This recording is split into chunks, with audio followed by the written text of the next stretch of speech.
síntesis de eso de bachiller, ¿no?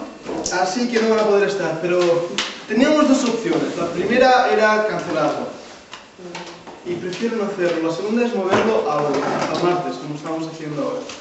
Y el problema el martes es que las dos chicas no pueden venir y Raquel tampoco. Entonces no quiero perderlas a ellos.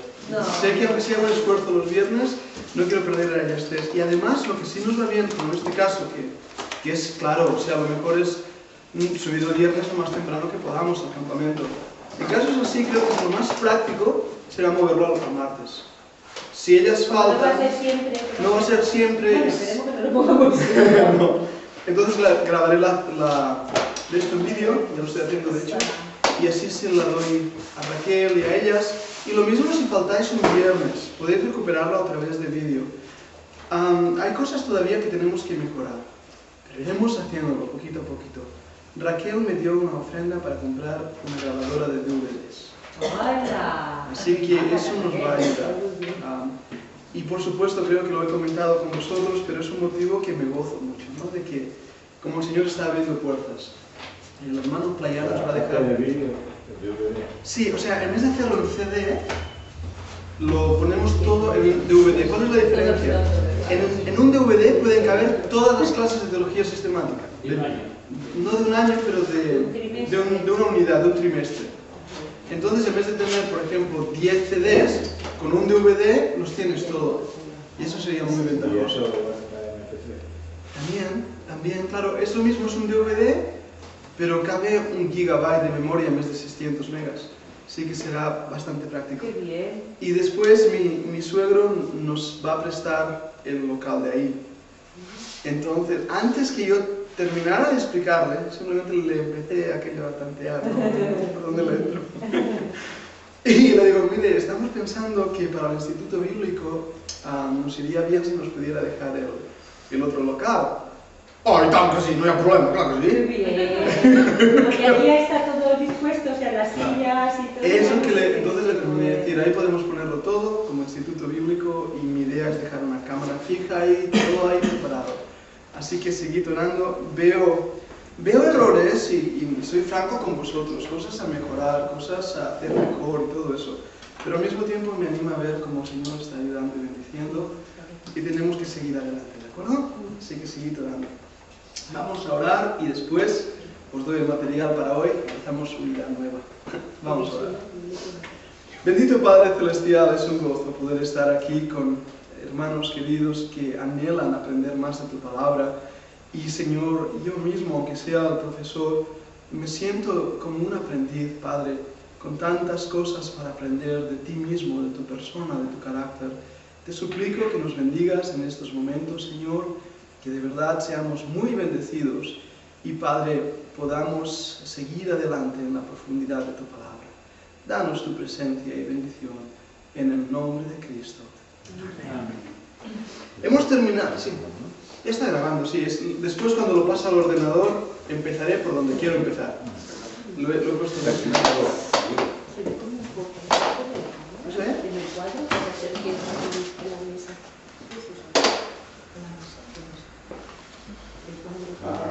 Venga. Voy a pasaros el material que vamos a empezar hoy. ¿De acuerdo? Si podéis coger uno cada uno. Ya está grabado y todo, pero sigue siendo un primer volumen. Hemos dado bibliología, las escrituras.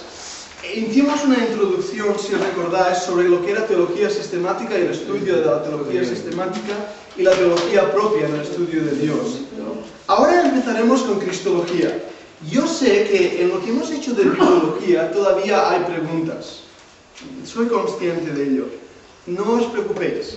Yo también tengo preguntas. La realidad es que siempre en el estudio de la Escritura va a haber más profundidad. Hemos visto la superficie y aún así hemos visto mucho. Con cristología nos va a pasar exactamente lo mismo. Creo que todos nosotros podemos definir y creemos en las cosas que vamos a presentar ahora, pero nunca las hemos tal vez visto bien organizadas. Algunas también van a ser completamente nuevas.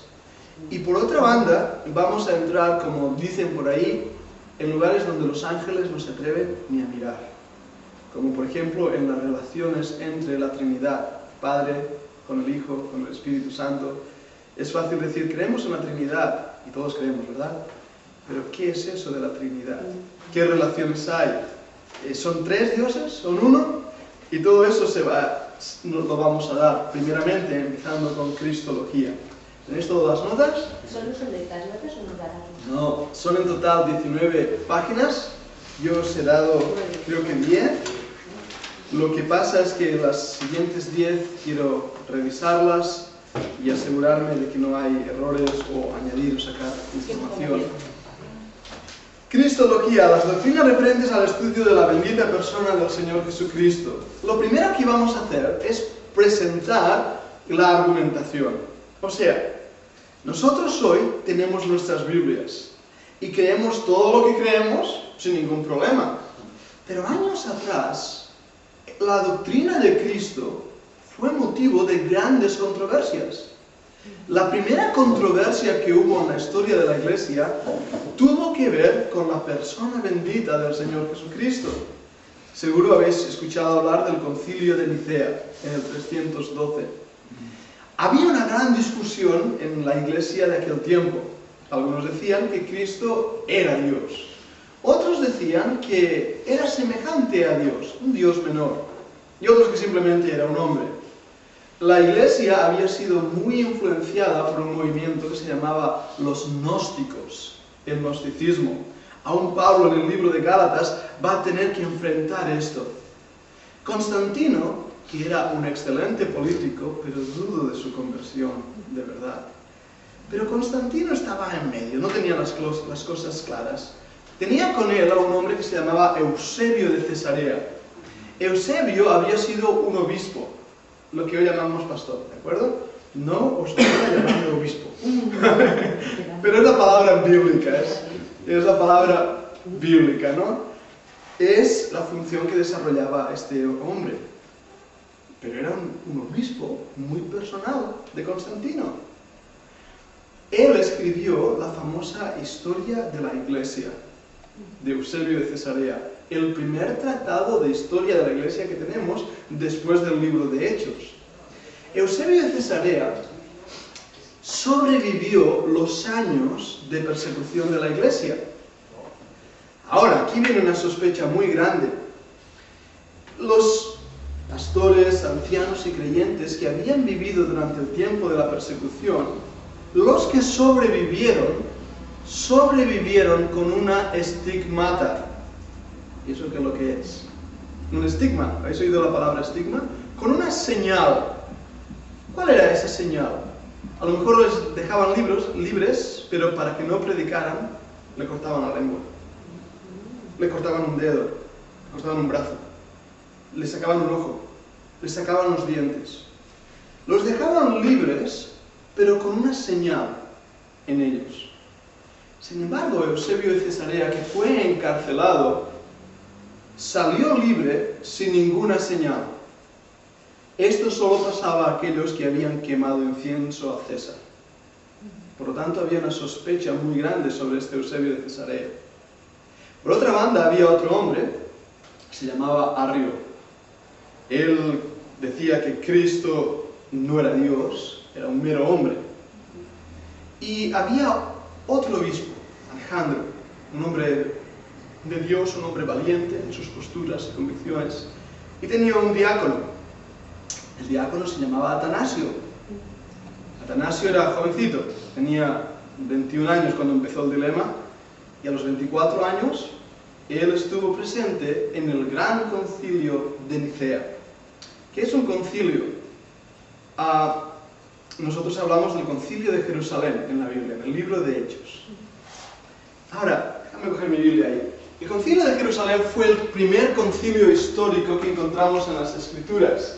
Había un problema en la iglesia local. ¿Qué hacer con los que eran gentiles y se convertían? Tenían los mismos derechos que un judío convertido.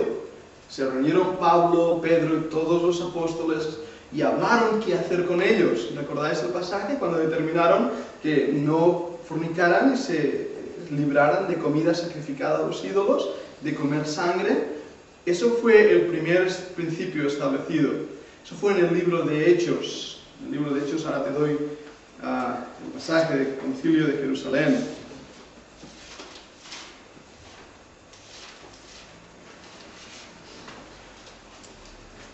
No está esto en las notas. No las morcillas.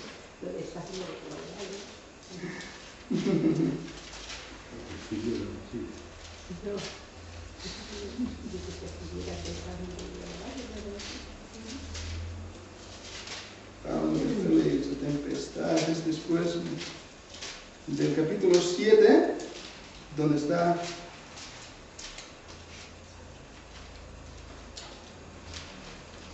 perdón, antes capítulo 6. En la Scofield dice los primeros diáconos. Lo he dicho, 6, termina así. Es el concilio. Yo pensaba que era el otro que se Capítulo 11. Oyeron los apóstoles y los hermanos que estaban en Judea, que también los gentiles habían recibido la palabra de Dios.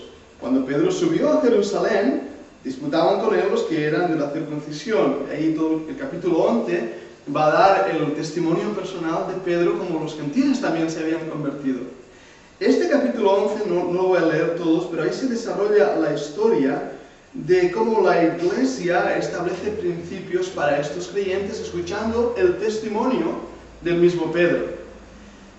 Eso va a ser en el libro de Hechos. Eso es el concilio de Jerusalén.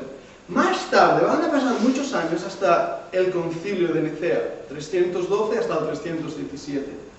¿Cuál era la discusión en ese concilio? Era la persona del Señor Jesucristo. Va a ser esa la discusión, en el concilio de Nicea. Eso no está tan aquí. No, ahora os estoy dando un poco de bosquejo histórico, después entraremos en más detalles. En ese concilio de Nicea va a haber una gran pugna, una gran discusión, una gran lucha, pero va a haber un hombre que va a ser el hombre de Dios para esa ocasión. ¿Sabes quién era? Atanasio. Un diácono de 24 años, jovencito, se va a convertir en el campeón de la fe. Va a defender que Cristo es de la misma usía que el Padre, de la misma sustancia que el Padre. Es lo que llamamos la unión hipostática. Y después hablaremos más en detalle, ¿de acuerdo? Pero ves como ya en el 300 hay una gran lucha, una gran pugna. Por desgracia, Arrio continuó con su herejía y los gnósticos continuaron con sus herejías, pero la Iglesia católica, universal, va a tomar esta doctrina, que Cristo es Dios. Fijaros que he usado la palabra católico, no os asustéis. El catolicismo tal y como lo conocemos no va a empezar hasta León I, años más tarde. Pero nos referimos a la Iglesia universal, ¿de acuerdo? Es eso. Fijaros en el punto 1.1 de las notas, os voy a presentar una serie de documentos doctrinales. Esto es muy interesante. Fijaros lo que en el año 381 se escribió en el credo niceno-constantinopolitano de Constantinopla. Dijo así: creemos en un solo Señor Jesucristo, Hijo único de Dios, nacido del Padre, antes de todos los siglos, Dios de Dios, luz de luz, Dios verdadero de Dios verdadero, engendrado, no creado, de la misma naturaleza del Padre, por quien todo fue hecho, que por nosotros los hombres y por nuestra salvación bajó del cielo y por obra del Espíritu Santo se encarnó de María la Virgen. Eso va a ser lo que se escribió en el 381. Empiezan lo que llamamos los credos de la Iglesia. Estudiar los credos es una clase, o sea, una clase en sí misma de teología. El credo tiene la idea de resumir en una frase mi creencia espiritual. ¿Entendéis esto? Generalmente se establece un credo para atacar una herejía que se está presentando. Y entonces aparece un credo. Un credo quiere decir esto yo creo. Es lo que quiere decir la palabra original. Cuando años más tarde, en el 481, hubo una polémica del Espíritu Santo, aparecerá otro credo defendiendo lo que es el Espíritu Santo. Pero todos los credos, o la mayoría, tienen algún problema. Y por eso cada vez se va cambiando la estructura o la fraseología. ¿Habéis notado algún problema aquí? ¿En el credo niceno? Yo tengo un pequeño problema. Bueno, no exactamente. Centrado en el nacimiento virginal. No.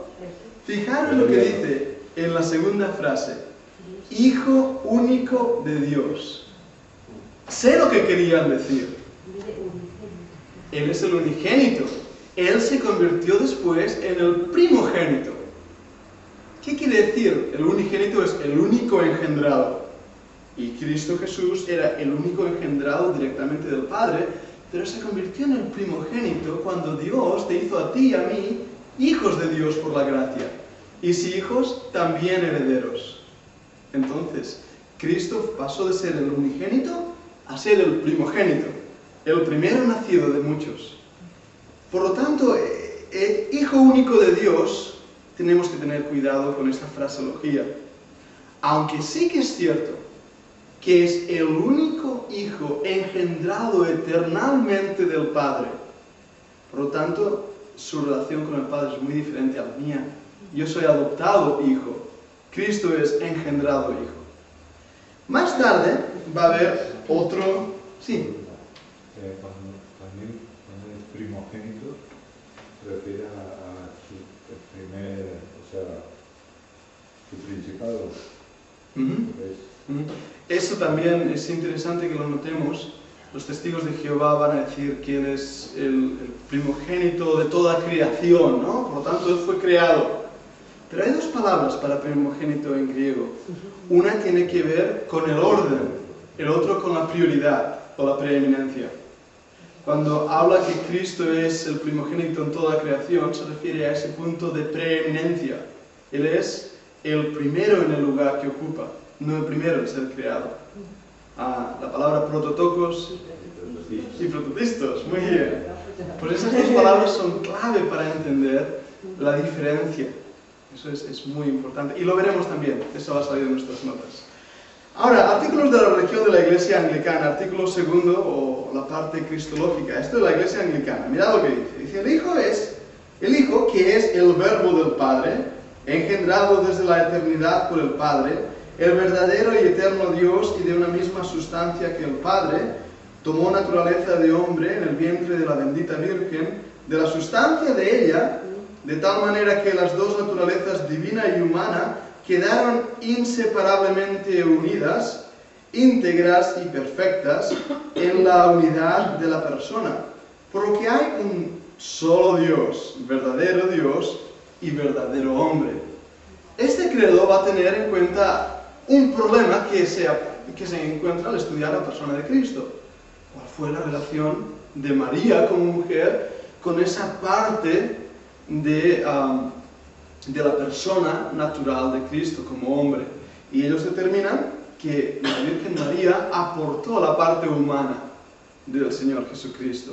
Veremos en las clases, no adelanto nada, veremos los pros y los contras de esto, ¿de acuerdo?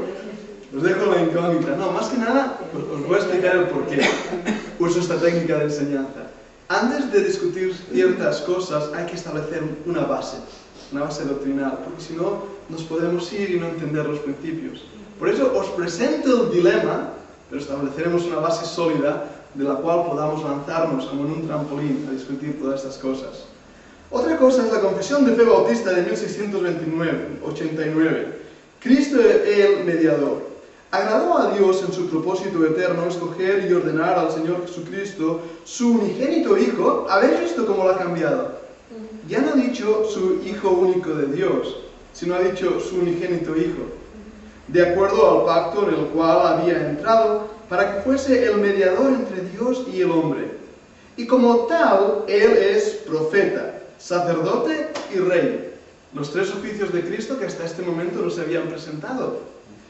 El Salvador y cabeza de su iglesia, el heredero de todas las cosas y juez de todo el mundo. Desde la eternidad le dio Dios un pueblo para que fuese su simiente y para que su debido tiempo lo redimiera, llamara, justificara, santificara y glorificara. ¿Veis cómo ahora este credo va a aportar más cosas? Estoy muy humilde. El pueblo es la iglesia, ¿Eso es? no Israel. No Israel, sino aquí habla de la iglesia. Lo ha introducido también. Y va a marcar esa diferencia entre Israel y la iglesia. Después, fijaros que esto fue en el año 1669. No va a ser hasta 1800, perdonadme, no sé el pico, pero 1800 y pico, con Scofield y con Darby, que va a empezar las dispensaciones. Y ahí se va a marcar una clara diferencia entre Israel y la iglesia. Pero tenéis que daros cuenta de esto también, como la doctrina a lo largo de los años en la historia de la iglesia ha ido desarrollándose. Y para nosotros hoy creer lo que creemos es fácil. El pastor lo predica, lo enseña y ¡chum! Pero cuando uno empieza a indagar se da cuenta de detalles históricos muy interesantes.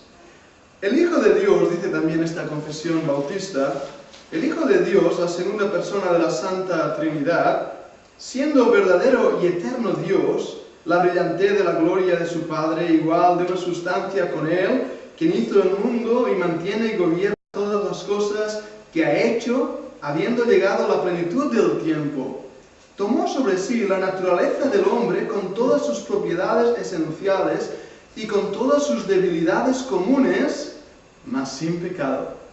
Fijaros en este detalle. Aquí no nos va a decir cómo tomó para sí la naturaleza de hombre. No va a decir María aportó los cromosomas humanos para el cuerpo de Jesús. No lo dice.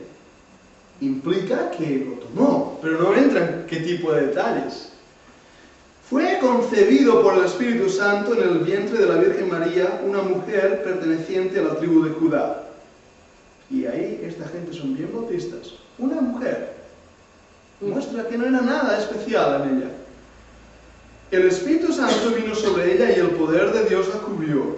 Y así, según las Escrituras, fue hecho él de una mujer descendiente de Abraham y David.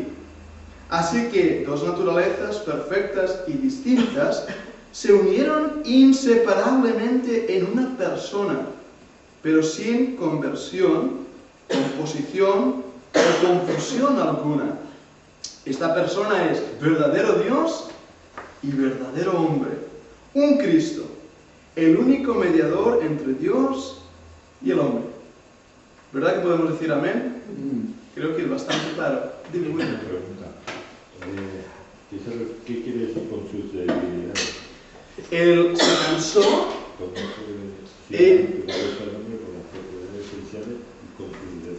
y con sus debilidades. Rápidamente, un detalle histórico teológico. Calvino enseñó que el hombre no puede estar un minuto de su vida sin pecar. Porque continuamente estamos pecando. Ahora, yo no creo esto. ¿Habéis pecado ahora? A no ser que hayas tenido mal pensamiento, creo que hace por lo menos un minuto que no has pecado.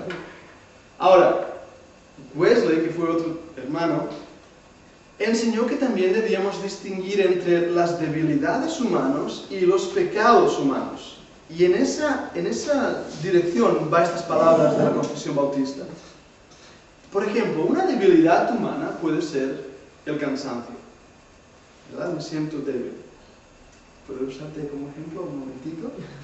Una debilidad humana es lo que le está pasando a ella. Está pegando porque esté tosiendo. Fijaros bien en esto, en un detalle en el Antiguo Testamento. Yo aún le doy vueltas. Hay sacrificios por lo que la Biblia enseña como fluidos del hombre. Si una mujer estaba en el tiempo de la menstruación, era inmunda. Ahora, ¿es eso pecado? Cada vez que... Bebe agua. Cada vez que una mujer tiene la menstruación, ¿está pecando? No. Sin embargo, en la ley, Dios proveyó una enseñanza espiritual para ese momento. esto estaba enseñando las debilidades del hombre. ¿Entendéis la diferencia? Cristo tenía debilidades. Él se cansó. Eso es una debilidad. No sé si estuvo enfermo. Eso es una gran discusión y ya se verá, ¿no? Pero su cuerpo era igual que el nuestro. Si él se hacía una herida, sangraba. La primera herida que Cristo recibió en su cuerpo, relacionada al pecado, ¿sabéis cuál fue? Que la Biblia registra. Relacionada con el pecado, una herida que hizo sangrar el cuerpo de Cristo y que tiene que ver con el pecado. Pero lo dice ¿Qué estás diciendo? cuando ya es humano o antes. Cuando ya sea humano. ¿Os rendís? ¿Estáis mirando y teniendo miedo de contestar? Fue...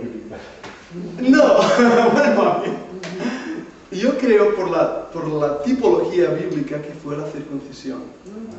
Cuando él fue circuncidado conforme a la ley, su cuerpo sangró. Pero ¿por qué digo en relación al pecado? La circuncisión es un ejemplo bíblico como Dios va a mostrar que, y estoy intentando ser muy cuidadoso en mis palabras, pero justo el lugar donde la raza humana se procrea y donde el pecado pasa de padres a hijos, Dios estableció un pacto con Abraham. Era ese lugar que era atacado, donde el pecado iba a ser transmitido, iba a haber una señal de sangre, un pacto. Cristo, Él sin pecado, fue también partícipe de ese pacto, de ese sacrificio. Por lo tanto, esta es una tipología preciosa de poder entender. Pero seguiremos estudiando, porque eso vendrá a nuestra discusión. Sigamos en el punto 3 de esta fe bautista. Perdona, ¿qué Sí. quiere decir sin conversión? Sin conversión. Muy bien. Cristo fue 100% hombre y fue 100% Dios. Y eso es una cosa que tenemos que tener bien clara. Él no era 50% hombre y 50% Dios. No. Él era 100% hombre y 100% Dios. Su naturaleza unida, intrínsecamente unida. Es difícil para nuestra mente entender esto y iremos desarrollando los pensamientos. Pero cuando habla que era sin conversión, ¿habéis visto alguna vez un aparato que pueda convertir la corriente? Hay algunas máquinas de afeitar, por ejemplo, que tienen un botoncito abajo que dice conversor, lo pones a 220 o a 150. La idea de que la persona de Cristo era sin conversión es que en un momento dado él era Dios y ¡puf!, se cambiaba y era hombre. No, él era en sí mismo el Dios hombre. Por eso hablamos de la persona teoantrópica del Señor Jesucristo. Voy a usar palabras raras en estas clases. Muy bien. Déjame explicarte antrópica y me tiré la pregunta. Teoantrópico viene de dos palabras griegas, ya las veis ahí. Theos quiere decir Dios. Anthropos quiere decir hombre. Así que él era la persona teoantrópica, la persona Dios-hombre. No 50-50, 100%, lo mismo, en una unidad perfecta. Dime. Entonces, en la crucifixión, Sí, cuando Él llevó nuestros pecados sí. en su cuerpo, si Él era, o sea, Él es Dios y hombre, ¿cómo se explica? O sea, Dios participó también, ¿me entiendes lo que quiere decir? Del pecado, si Dios no puede tener contacto con el pecado. Dios no puede tener contacto con el pecado. Entonces, ¿qué pasó? Sin embargo, ¿Se Él... separaron las naturalezas o qué pasó?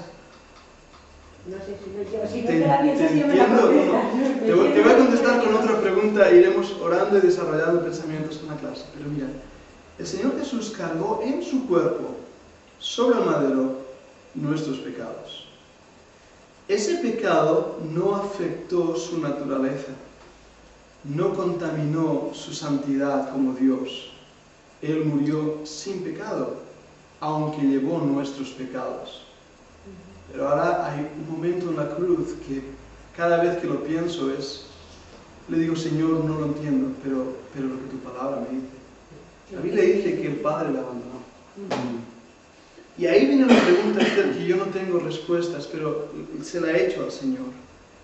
¿Quiere decir eso que la Trinidad se separó? Aparentemente sí. El Padre le abandonó. ¿Por qué le abandonó? Porque Él estaba cargando nuestros pecados. Y Dios es muy limpio de ojos para ver la maldad. Así que el sacrificio de la cruz no solo fue físico. Siempre la película esta de la pasión de Cristo, ¿no? Está cruenta mostrándolos. Pero el padecimiento físico de Cristo es pequeñito en comparación con el sacrificio espiritual que Él hizo al cargar en su cuerpo nuestros pecados y Él siendo abandonado por el Padre. Pero como esta pregunta, vais a descubrir más preguntas y yo os iré lanzando preguntas que no tengo respuestas, porque el hombre piensa de una manera lógica en unos componentes, blanco o negro. Dios usa la lógica para hacernos entender su naturaleza, pero entonces habla de misterios. Un misterio es algo que el hombre no puede entender a menos que Dios se lo revele, y eso es parte de sus misterios. Grande es el misterio de la piedad, Dios manifestado en carne, visto de los hombres, predicado a los gentiles. Y eso es uno de esos misterios. Muy bien, estamos disfrutando de la clase. Punto 3. El Señor Jesús, en su naturaleza humana, unida hacia la divina, en la persona del Hijo, fue ungido y santificado con el Espíritu Santo sobre toda medida, y posee todos los tesoros de la sabiduría y del conocimiento. Pues agradó al Padre que en Él, ahí hay otra cosita que corregir, en Él habitase toda plenitud, a fin de que siendo santo, inocente, inmaculado, lleno de gracia y de verdad, fuese del todo apto para desempeñar los oficios del mediador y fiador. Cristo no tomó por sí mismo estos oficios, sino que fue llamado para ellos por su Padre, quien puso en él todo juicio y poder, y le autorizó para que desempeñara tales oficios. Algo que es apasionante es ver la relación entre el Padre y el Hijo. El Hijo siempre estuvo sometido al Padre, recibió el poder del Espíritu para servir al Padre. Fijaros en esto, el Padre dio al Hijo, de tal manera amó Dios al mundo que ha dado a su Hijo unigénito. Pero el Señor Jesucristo se ofreció a sí mismo. Nadie quita mi vida, yo la pongo. ¿Recordad esas palabras? Pero ¿cómo se ofreció? Pablo nos dirá que se ofreció mediante el Espíritu Eterno. Por lo tanto, el Padre, el Hijo y el Espíritu se entregaron. Una entrega del Padre hacia el Hijo, del Hijo hacia sí mismo. ¿Y cómo lo hizo? A través del Espíritu Santo. La Trinidad tuvo que involucrarse necesariamente en el trabajo de la redención. Punto 4. El Señor Jesús, con la mejor voluntad, tomó para sí estos oficios. Para desempeñarlos se puso bajo la ley, la que cumplió perfectamente. También sufrió el castigo que nos tocaba a nosotros y que debíamos haber sufrido, pues Él llevó nuestros pecados y fue acusado en nuestro lugar. Padeció dolores en su alma, más allá de nuestro entendimiento, y los más grandes sufrimientos en su cuerpo. Fue crucificado y murió, y permaneció bajo el poder de la muerte, aun cuando no vio corrupción. Al tercer día se levantó de entre los muertos, con el mismo cuerpo que tenía cuando sufrió, con el cual también ascendió al cielo, donde se sentó a la diestra del Padre, y allí intercede por su pueblo. Y cuando sea el fin del mundo, volverá para juzgar a los hombres y a los ángeles. Decimos amén a eso, ¿verdad? Habréis notado que en cada uno de los puntos hay pequeños numeritos, porque cada frase es aplicada a un versículo bíblico o apoyada por un versículo bíblico. ¿Habéis notado? Ahí tenéis varios versículos al final de la página.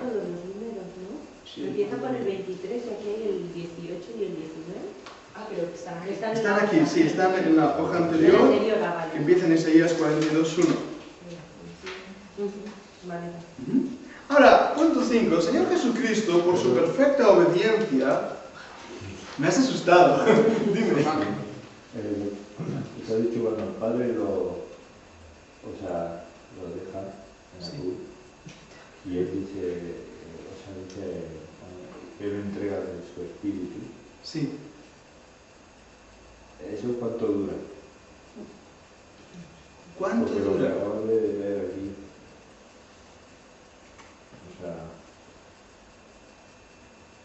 que permaneció bajo la muerte, ¿no? El poder de la muerte, aun cuando no llegó el Señor. Y esa separación dura esos 3 días. Entonces, durante esos 3 días, él era hombre solo.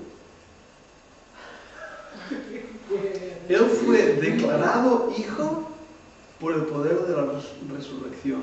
Es lo que nos dirá Romanos. O sea, su cuerpo quedó ahí en la tumba.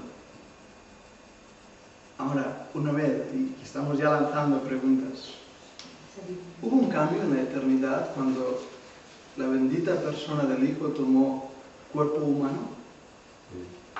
¿Puede apenas Dios cambiar? Dice la Biblia que en Él no hay sombra de variación. Entonces, ¿cómo cambió Dios? En su carácter y todo eso. No, Dios no, Dios no. Como Dios, pero tomó un cuerpo para la eternidad. Eso es. Cristo, en su poder, el divino Hijo de Dios, quedó en un cuerpo, tomó forma de hombre. Y ese cuerpo fue sometido a la muerte. Fue enterrado, murió, gustó la muerte por nosotros. Y es interesante eso de que gustó la muerte. Porque realmente, como dice la Biblia, que fue absorbido por la inmortalidad después. Pero su cuerpo fue puesto ahí en el madero y después en la tumba. Y por esos 3 días, y la Biblia no dice mucho en cuanto a esos 3 días, que Cristo tuvo un ministerio. El ministerio de la tumba se le ha llamado. ¿Qué hizo en esos 3 días? Bajó y habló a las almas que estaban condenadas de que justa era su condenación. Creemos que fue así. ¿Qué más hizo? La Biblia no lo revela. Pero lo que sí revela es que Él fue declarado hijo. De la misma manera que en el momento de iniciar su ministerio, oyó una voz que decía, este es mi Hijo amado en el cual tengo contentamiento. Al principio de su ministerio y al final, la voz de aceptación del Padre fue en el poder de la resurrección, cuando Cristo venció a la muerte. Pero una vez más, quedan preguntas ahí, que son misterios. Muchas. Irlas apuntando todas estas cosas y buscaremos las respuestas que el Señor nos dé. Como os he dicho, miraremos cosas donde los ángeles no se atreven a mirar. Siguiente punto. 5, ¿no? El Señor Jesucristo, por su perfecta obediencia y por el sacrificio de sí mismo que ofreció una sola vez por el Espíritu eterno de Dios, ha satisfecho plenamente a la justicia de Dios. Él ha efectuado la reconciliación y ha comprado una herencia eterna en el reino de los cielos para todos aquellos dados a Él por el Padre. Aun cuando el precio de la redención no fue actualmente pagado, sino hasta la encarnación, sin embargo, la virtud, la eficacia y los beneficios de ella se comunicaban a los escogidos en todas las épocas transcurridas desde el principio, en las promesas, tipos y sacrificios. Y por medio de estas cosas, por las cuales Cristo fue revelado y designado como la simiente que quebrantaría la cabeza de la serpiente, eso recordad que está ahí en Génesis, y como el Cordero inmolado desde la fundación del mundo, siendo Él el mismo ayer, hoy y por siempre. Es un apartado interesante y claro, nos responde a una pregunta importante. ¿Cómo fueron salvos los santos del Antiguo Testamento? Debemos considerarlo esto. Ahora, yo quiero, y creo que todos sabéis mi postura en esto, que la Iglesia empieza en el libro de Hechos. En el ministerio del Señor Jesucristo, la iglesia estaba en forma embrionaria. Él habló que iba a edificar su iglesia, por lo tanto ya estaba en el cuerpo de Cristo. Pero va a ser en el libro de Hechos donde la vemos la inauguración de la iglesia. Y luego tenemos a Israel. Los pactos que Dios cumplirá en el futuro con Israel también. Pero debemos marcar una cosa muy importante. No todo Israel era salvo. Creer esto sería un error. Los que salieron de Egipto y cruzaron el mar y se murieron en el desierto por su incredulidad, no fueron al cielo, aunque fueran judíos. El Señor conoce cuántos fueron, yo no lo sé. Pero lo que la Biblia enseña de tapa a tapa es que la única manera de salvación era el Señor Jesucristo. Y debemos esto entenderlo bien. Yo creo en las dispensaciones, es una manera ordenada de poder dividir la Biblia. Cuando tú lees autores dispensacionalistas, creo que algunos de ellos son bien claros en mostrar que el único medio de salvación era Cristo. ¿A través cómo? Yo tengo una fe histórica, en un hecho histórico, en lo que Cristo hizo. Miro atrás y soy salvo por la fe en lo que Él hizo. ¿Cómo eran salvos los judíos? Con una fe profética hacia adelante. Miraban un cordero y decían, un día vendrá un cordero de Dios que quitará el pecado del mundo. Por eso para Juan el Bautista cuando vio, dijo, ¡he aquí el cordero! Y recordad ese ejemplo tan precioso que a veces menciono, la primera vez que la palabra cordero se menciona en la Biblia es cuando Abraham fue a sacrificar a Isaac. Y dijo, veo la leña, veo el fuego, pero la víctima, y Abraham dijo, Dios proveerá de cordero. Primera vez que aparece en el Antiguo Testamento, y la primera que aparece en el Nuevo Testamento, es esas palabras, he aquí el cordero. Y veis esa relación. Por lo tanto, un judío sabía que podía ser limpio de su pecado.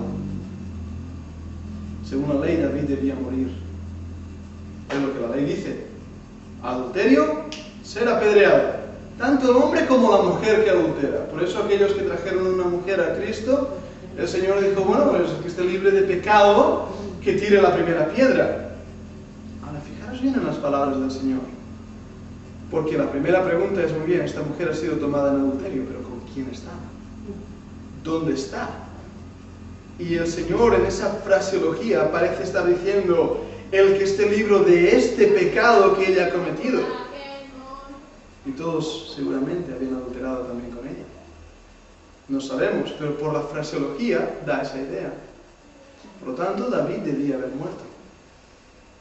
Cuando David, el profeta Natán, le bofetea en la cara con sus palabras y le dice, tú eres ese hombre. De repente le dice, pero tranquilo, no morirás porque Jehová ha remitido tu pecado. Y es la primera vez que en el Antiguo Testamento vemos tan claramente la remisión de pecados. Y David dirá más tarde, no quieres sacrificio que yo daría. Porque para mi pecado es que no hay sacrificio, es la muerte. Pero el Cordero un día morirá por mí. Por eso en el libro de Hechos se nos dice que David, siendo profeta, habló de él. Y eso es algo interesante, estoy mencionándolo de memoria, pero pensar que David no solo fue rey, sino que también fue profeta. El versículo, perdonadme, eso se encuentra en Hechos 2 y versículo 30. Y fijaros, voy a leer hasta el 31. Hechos 29, 30 y 31. Varones hermanos, se os puede decir libremente del patriarca David, que murió y fue sepultado, y su sepulcro está con nosotros hasta el día de hoy. Pero siendo profeta, ¿quién siendo profeta? David. Y sabiendo que con juramento Dios le había jurado que su descendencia, en cuanto a la carne, levantaría al Mesías,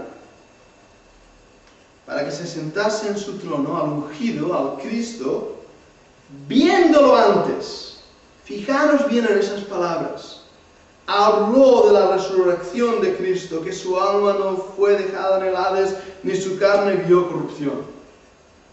Fijaros de qué habló David.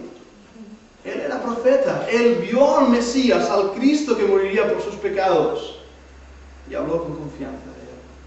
Por eso, de Abraham, dijo Cristo, Abraham vio mi día y se gozó. ¿Os dais cuenta? Cristo está predicado en el Antiguo Testamento. Y eso es una de las cosas interesantes, tal vez he salido del tema que estaba, pero creo que esto es interesante. Estaba Cristo en el Antiguo Testamento. Apuntad estas citas y así terminaré con mi clase hoy en este punto. Cristo estaba en el Antiguo Testamento, Lucas 24, 27. 24, 27. También 24, 44 al 47 de Lucas. Romanos 1, 2. Primera de Pedro 1, 10 al 11. Primera de Pedro 1, 10 al 11. Romanos 3, 21.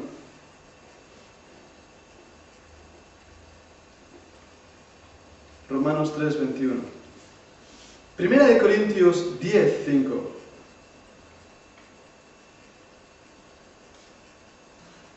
Hechos, capítulo 2, el capítulo entero habla de eso. Hechos 2, 29 al 31.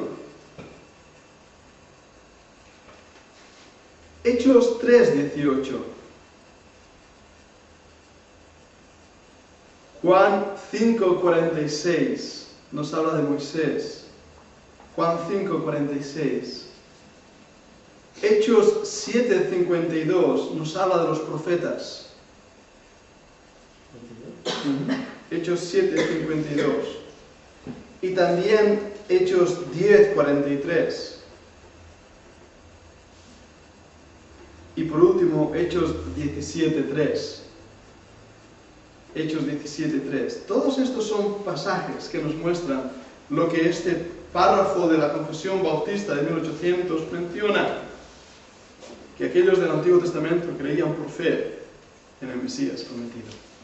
Muy bien, tengo que terminar aquí mi clase en el punto número 7. Hubiera deseado llegar hasta el 10 hoy, pero creo que vale más tomarlo con paciencia y disfrutar del estudio de Cristo, porque es apasionante. Si os puedo rogar algo, y a mí mismo me lo ruego. Yo tengo una pregunta para ti. Dime. En el 4, Sí. dice, en la penúltima estrofa, dice, cual la escuela también ascendió al cielo donde se sentó a la diestra del Padre. Allí intercede por su pueblo. Su pueblo que es Israel, pues su iglesia. Su iglesia. Su iglesia. Sí. La iglesia está engendrada en el pueblo de Israel, ¿no? No. Y sigue, a ver. Sí. Sí. Su pueblo en el Antiguo Testamento sería Israel. Israel, Y en el Nuevo Testamento la iglesia, la iglesia. que está formada por judíos Sí. y por gentiles. Sí. Esa sería un poco la definición. Y la iglesia ha sido engendrada al pueblo de Israel, ¿no? Hemos sido acoplados. Injertados, al sí, pueblo. sí. Hemos sido acoplados. Injertados. ¿Eh? Sí. Y sigue la lectura que dice que y cuando sea fin del mundo volverá a juzgar a los hombres y a los ángeles. A los hombres y a los ángeles. ¿Qué ángeles? A los ángeles que cayeron en pecado aún desde antes de la fundación del mundo. A Isaías 14 y Ezequiel 30. Han juzgado a los ángeles caídos, ¿no? No, porque ellos siguen tentándonos, los demonios, y no serán juzgados. Las legiones que tiene el diablo a su mando, a su poder, Eso ¿no? es, tío. Que siempre están pegando un popote, ¿no? Sí, desanimándonos. Esos van a ser juzgados cuando el Señor establezca el juicio y envíe a esos ángeles al infierno para siempre. Muy bien. Gracias. Pues os lo quería decir, esa frase que decía antes, algo que os pido, de verdad, y lo ruego a mí mismo, es que nos enamoremos de Cristo con todo corazón. Que este estudio de Cristología nos lleve a amarle apasionadamente, porque Él murió apasionadamente por nosotros.